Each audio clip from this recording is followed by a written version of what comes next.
But anyway, that desert was lying empty, and you saw it differently. No, geographically, if you talk, Burj Khalifa has become the heart of Dubai today. And this Maidan Shobha development is exactly 2 kilometers off Burj Khalifa. And Shobha Heartland is exactly 3.3 kilometers off Burj Khalifa. And when we drive from Dubai Mall, it's 3.5 minutes. Like, I have done it 20 times, different timings, to find out, what exactly is the time needed. So you're effectively right in the catchment area. Right in the heart of the city. Yeah. Right in the heart of the city. But a lot of people didn't see that. Yeah. And why was that? I mean, it was so obvious to you and not obvious to people anybody were very negative at that point of time. When the recession happens, yeah. It is a herd mentality. Right. That is where that's where you make the difference. So most of the people, it is a herd mentality. Because when everybody is going this way, you say business people have to look the other way. Okay, let's talk. We've spoken a lot about your successes. Can you share some epic failures in your life? And what did you learn from that? I'll tell you an epic failure. There was a friend of mine, a very impressive friend of mine. I don't want to tell his name. So he came and saw me. He was living in Bahrain, and he came to me in Bangalore, my office in Bangalore. And he said, I have great ideas. And here's a doctor, somebody. I don't want to tell the name of the person. It's not fair to the person. So I was extremely impressed with a lot of action, a lot of this thing, style, this, that. I come from a village. I cannot have all that style. Even if I try, it will not work. His style was great. So I was very impressed. He said, so we went to a technology business, which is completely out of my domain. I did not know head or tail of the business. And,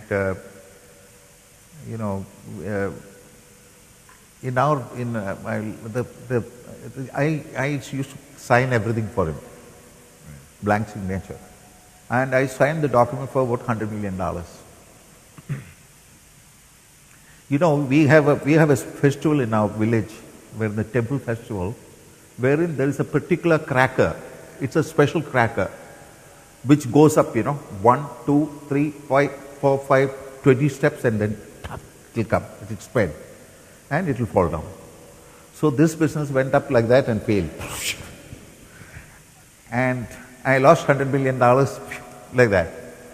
So that is one of so I used to think that delegation to another entrepreneur cannot be a great idea. You create your own team, you have to watch your business. Especially, today, the assurance part of the business is extremely critical for any businessman. Assurance has to be there with you on the side to make sure that there's a check and balance system which has to be very strong, which has to work like a 24 hours, 365 days mechanism. So this check and balance system in your business today, now I have very tight. Very, very, very scientifically, because I've started believing that we have put that in place very properly with proper ERP and checks and balances. Have people let you down in your business life? Have they run away with money from you? And how did you react to that? See, I don't want to. There are certain people, who have let me down. But historically, if you really look at a business span of about 40, 44 years, I would say that nothing very significant. Would that be because you are good with them? Would that be because you are careful? What is the secret? Because how many people around this room have been screwed regularly in business? Okay, the others are doing really well, so obviously I'm in the minority. So may I come and spend a little bit of time with you to learn?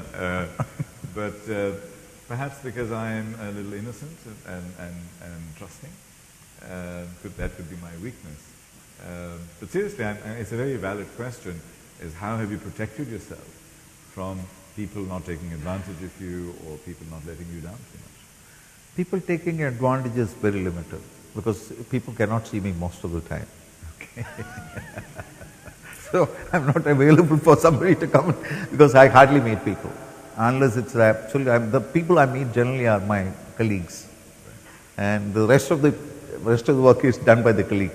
I'm in the driving seat. Right. I'm not in the seat, you know, when people have to, the conductor's job I don't do. I do only the driving. Okay. Because I was going to ask you, I said, are you the pilot in the plane, or are you sitting in the air traffic control room, guiding all of your planes and all of your planes? See, my advantage is because since I came from a very small beginning, I can go to the micro and macro very fast. Okay. And that's one advantage I have. Sometimes I go into very, for example, this financial preparation of this project. Yes. My daughter knows it, my son-in-law knows it. It was prepared in about 2 days' time, entire preparation. Okay. And there are certain secrets in that which I cannot announce here.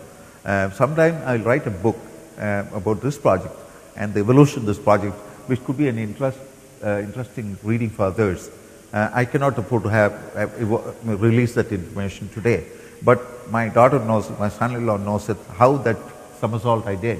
And what exactly could be that some point of time, because for others to read, that it could happen, definitely, but I will suggest that nobody should take that kind of risk in their life, because if you have a comfortable life, please carry on with that. Don't do all that. Even if I write a book after 10 years, if you read that, you should never experiment that as it's only an interesting, like a fiction, you can read it and forget about. You mentioned that you work closely with your colleagues rather than going all over the place.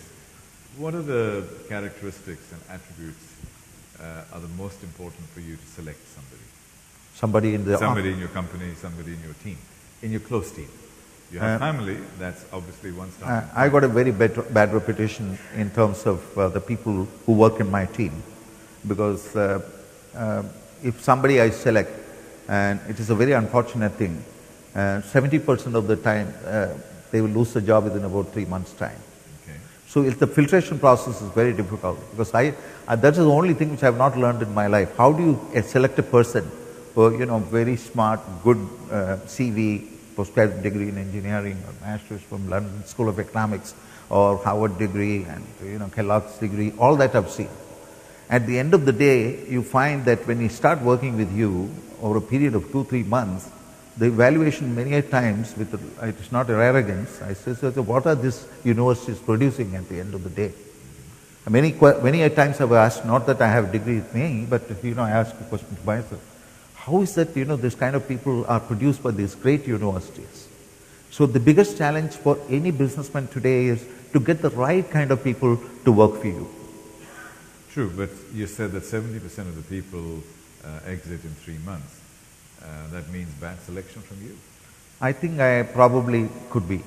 Because, the good part is, in my business life I've learned is, fail fast. If you made the wrong decision, make it and kill it immediately, as opposed to lingering on 1 year, 2 years, and by that time everything gets in. So is that how you do it? No, 3 months, if they survive within 3 to 6 months, then it's a lifetime. Okay. Yeah, it's a lifetime.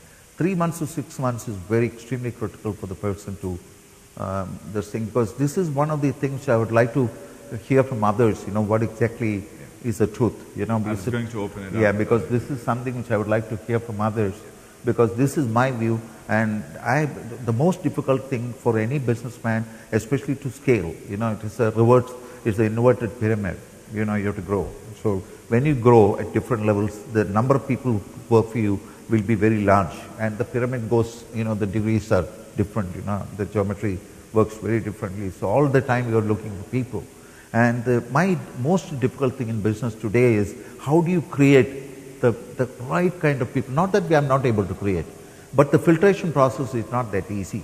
And you need a lot of time. I always say you take about 15 years time to develop a business. The 15 years per time is an evolution. I'm not talking about small business. I'm talking business when you achieve a minimum target of 500 million to $1 billion business. If you have to build, you got to necessarily look at people as the most critical factor in your growth.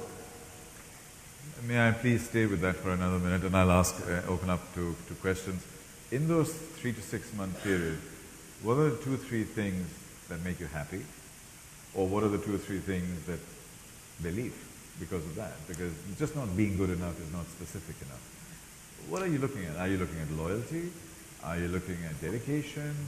Are you looking at skill? What is... For me, the most important thing is capability relevant to the job. I say the Peters principle, which is very important.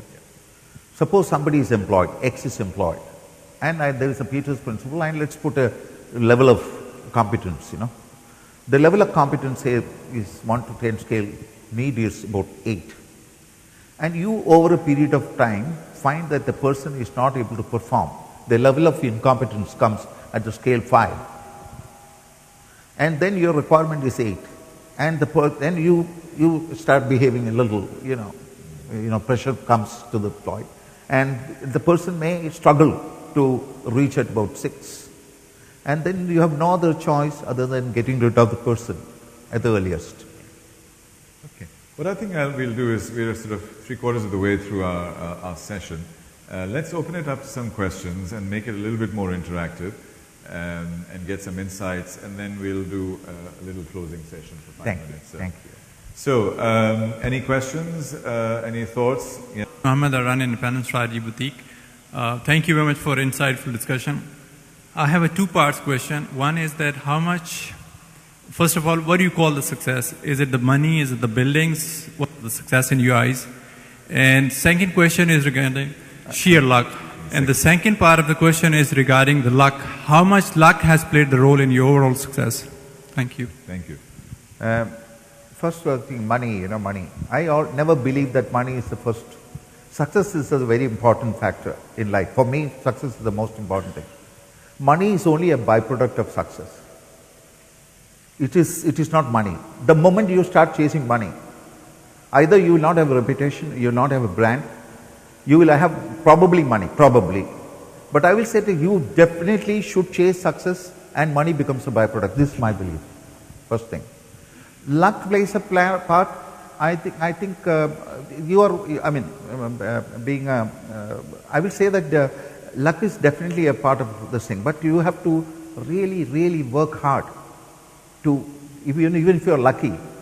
If you say that I'm lucky, so a lot of people I've seen, they don't work hard, they make a lot of money. But if you have to build a great business with a reputation, with a brand value, you got to necessarily work really hard with the luck element. First of all, thank you very much for sharing your wisdom and experience. My name is Nimish Makwana. I would like to ask you, when you talk about the employees, that first you look for the capabilities. What I believe, I agree that capability is required, but most important thing is the integrity is required for any employee, because if you take the case of Enron, why they collapsed? Because there was a lack of integrity amongst the staff as well as amongst the auditor, and that's the reason, like Arthur Andersen, the one of the top big 5 firm collapsed and their existence is no more because lack of integrity. So I agree that capability is very much important, but integrity plays more significant role, because if you have a capable staff, but if integrity is not there, then it will damage you more. My question is that how only capability you are rating, because if suppose, because I am also one of the CEO of my company, so when I hire a people, then I first see the integrity and then I see the capability. I understand. So I just want to have your view. Get the question? Yeah. For me, there are 3 important requirements, especially at this managerial level. One is capability. Then comes creativity and the integrity. All the 3, first capability. If the person is not capable, I don't want to even talk about the integrity. We first check capability, and over a period of time, if the person is not creative, the capability is not important for me. And once these 2 things are in place, the next one is the integrity. If the 3 are in place, the person, within 3 months, will be able to understand all that. 80% of the people will get removed because of the capability. If there is no integrity, we don't spare the person at all. Great. Thank you very much, sir. There's a gentleman there. My first question is, what strategies make you stand apart from your competitors like DLF, minus Mr. Vadra issues? so what are the strategies that you employ in your company which makes you stand apart from your competitors? That's one question. Can we take that question one Sure. at a time? What strategies do you employ against your hardcore competitors? See, one thing I've seen in success is you have to be extremely creative in terms of out-of-the-box thinking. If you're going to do anything, I always say one thing in life. I'm getting into a business. Now, we just registered the name and in London, and the business is to copy something like CBRE or the Jones Lang, a Knight Frank, a company like that. If you really ask me, why do you start that business? There are only about 10 global people. My answer to that is, if there are 10 global people, as the 11th entrant, there is a space. It will be cannibalizing somebody's business and you take it. So there is an opportunity there. But strategy means, then comes the strategy. You are 100% sure as a businessman that if 10 people can survive in any area of business, 11th entrant, we are talking about global business. 11th entrant, I will say, I will survive. As a businessman, but a strategy, the main strategy, if you don't have out of the box, you have to think all the time. And unless you think out of the box, unless you are able to bring that extra additional value to your business, nobody is going to pay you and you are not going to be successful. First question.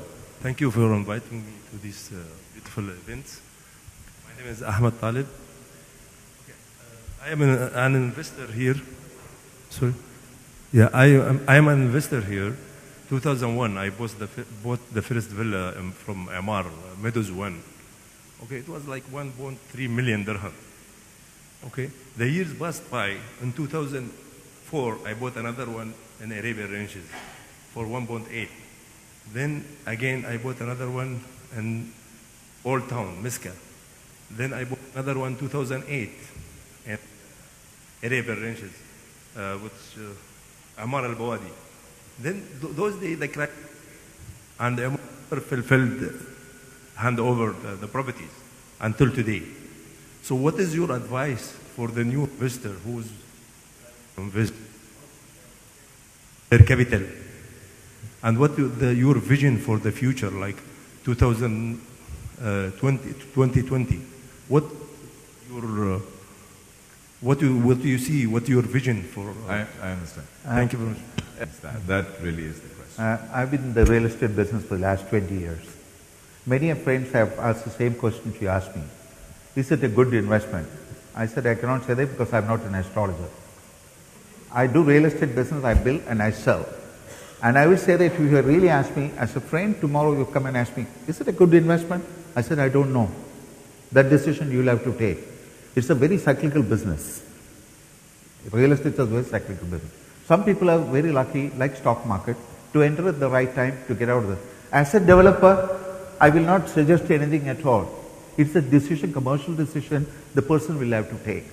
And like stocks, I've seen one thing in my life.